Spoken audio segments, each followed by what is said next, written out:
অধ্যায় থেকে আমরা পড়াটা শিখব। পঞ্চদশ অধ্যায়ের নাম কি? পুরুষোত্তম যোগ। পুরুষোত্তম। এখান থেকে আমরা কত নম্বর শ্লোকটা শিখব? 7 নম্বর শ্লোক। কে বলেছেন? আমরা শব্দগুলো জেনে নিই। মম এবং সহ জীবলোকে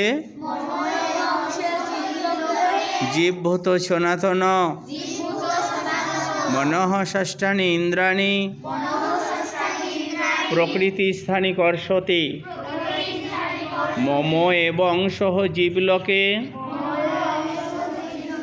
জীবভূত সনাতন মনঃ ষষ্ঠানি ইন্দ্রাণী প্রকৃতি স্থানী কর্ষতি। আমরা অনুষ্টপ ছন্দে পাঠটা শিখব। মম এবং সহ জীবলোকে জীবভূত সনাতন মনঃ ষষ্ঠানি ইন্দ্রাণী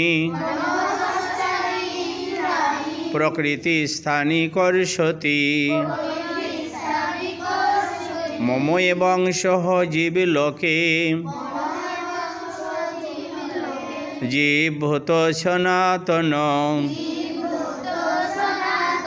মনঃ ষষ্ঠানি ইন্দ্রাণী প্রকৃতি স্থানী কর্ষতি। শ্রী ভগবান বললেন, এই দেহে আমারই সনাতন অংশ জীবাত্মা, সনাতন অংশ জীবাত্মা প্রকৃতিতে অবস্থিত মন পঞ্চ ইন্দ্রিয়কে এই সংসারে আকর্ষণ করেন।